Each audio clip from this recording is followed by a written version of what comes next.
TV रख के पास पागल हुई सास।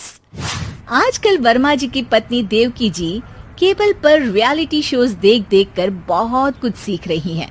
जैसे आज तो वो सुबह सुबह बेसुरे आलाप ले रही हैं। सारे गामा माँ जी, सारे गामा पाधा नीसा होता है। अरे वो तो सब गाते हैं, ये मेरा स्टाइल है। आवाज तो कम कर लीजिए माँ जी, पर्दे फट जाएंगे कान के। ये कहो कि पर्दों में आग लग जाएगी। देखना, मेरी आवाज सुन के जज आग लगा देगी, आग लगा देगी, तू तो आग लगा देगी, ऐसा बोलेंगे। सरिता वहां से परेशान होकर चली जाती है और सास रियाज जारी रखती है। सारे गाओ, सारे नाचो। तभी बाबूजी दुकान से लौटते हैं। अरे देवकी, क्यों तानसेन बनी हुई है? कान से खून निकालोगी क्या? अरे क्या हुआ, रियाज तो करने दो मुझे। इसको रियाज बोलते हैं? ऐसा लग रहा है जैसे घोड़े हिना रहा है। घोड़े पे बैठ के ही बम्बई जाऊंगी मैं तो, जब जज साहब कहेंगे कि देवकी तुम मुंबई आ रही हो। जज साहब, वो अदालत वाले? अरे नहीं नहीं, बड़े लोग हैं, आप नहीं जानते हैं। ओ मैं तो छोड़ चली अपना ये देश, बम्बई मुझे प्यारा लगे।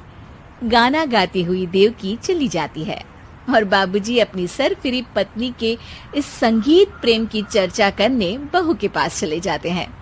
अरे सरिता बेटा, सुनो तो, ये तेरी सास को क्या हुआ है बेटा? सुबह तो अच्छा भला छोड़कर गया था इसे। सिंगर बनेगी अब वो। सिंगिंग रियलिटी शो में जाने की सुबह से तैयारियां चल रही हैं इनकी। हाँ, अब तो कोयल के सुर मेंढक छेड़ेगा। हे भगवान, सद्बुद्धि दो इसे। इधर बाबूजी भगवान को कहते हैं और उधर राधा रानी प्रकट हो जाती है, देवकी की मोहल्ले की सबसे पक्की दोस्त।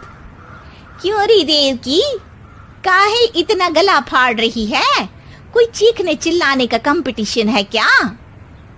अरे ये देख, नया सिंगिंग शो, मैं भी गाऊंगी, हिंदुस्तान के दिलों की धड़कन बनूंगी। अरे इतना बेसुरा गा के दिलों की धड़कन नहीं, दिलों का अटैक बन जाएगी। इससे तो अच्छा है कि नाच ही ले।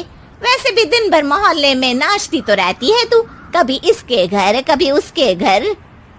देवकी को समझ में आ जाता है कि उसका गाना किसी को पसंद नहीं आ रहा। अगले दिन सरिता देखती है कि सास पैरों में घुंघरू बांध के नाच रही है। अरे माँ जी, क्या मंजुलिका बनी हुई है आज आप?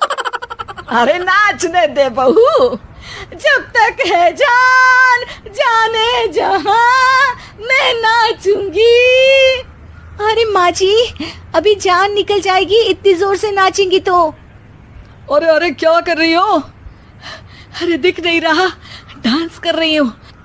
अरे जैसी तुम्हारी हरकतें हैं, तुमको तो नागिन डांस करना चाहिए।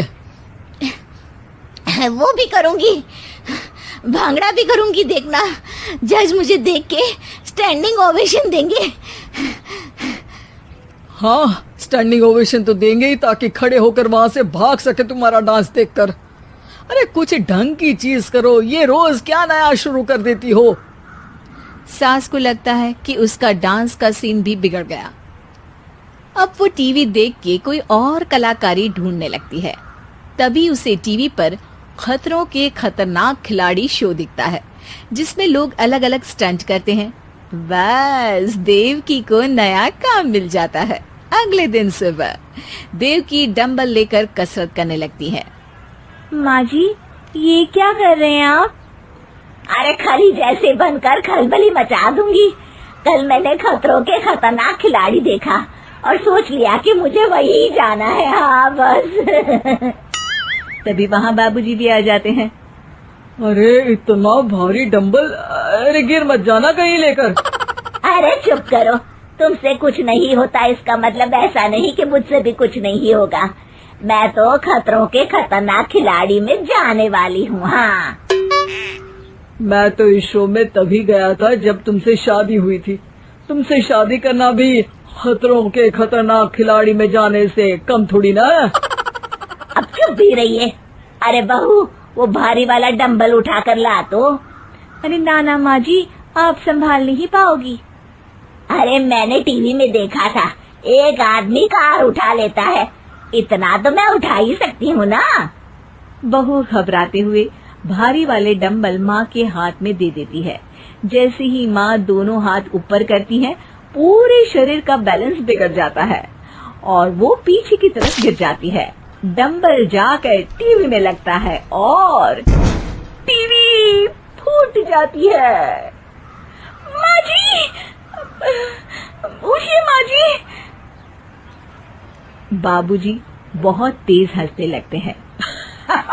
बाबा बाबा, टीवी और बीवी दो टेंशन थे मेरे, आज एक कम हो ही गया। बहू भी सास को उठाते उठाते इस बात पर ताली बजाकर हंसने लगती है और देवकी फिर से गिर जाती है। और इस बार देवकी भी अपनी बेवकूफी पे हंसी रोक नहीं पाती।